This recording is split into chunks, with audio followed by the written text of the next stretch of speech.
A long time ago, in 1969, something amazing happened. Humans walked on the moon for the very first time. But why did we go to the moon? The US wanted to be the first country to land people on the moon. President John F. Kennedy said, "Let's do it before the decade ends." People all over the world were excited and nervous. NASA went to work. On July 16, 1969, the spacecraft Apollo 11 prepared to launch a crew of 3 astronauts into space and the history books. NASA officials selected Neil Armstrong, Buzz Aldrin, and Michael Collins as the astronauts who would make the historic trip from Earth on Apollo 11.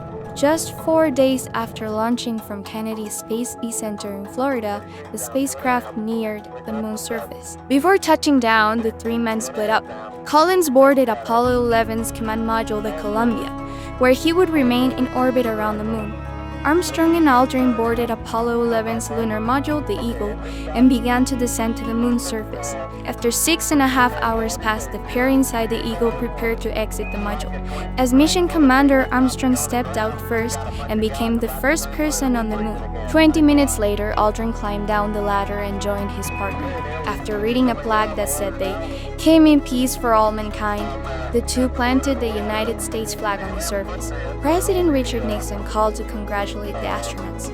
Armstrong and Aldrin went back to work collecting samples of moon rocks and dust. After over 2 hours, the astronauts brought 47 pounds back onto the lunar module and prepared to rejoin Collins. It was time to go home. The Apollo 11 crew returned to Earth on July 24, 1969. Over the next several years, 10 astronauts would follow in Armstrong and Aldrin's footsteps. The last mission to the moon was in 1972. Though humans haven't returned to the moon since, they have continued to explore space. They even built the International Space Station, a space research station where they can conduct experiments and study space up close.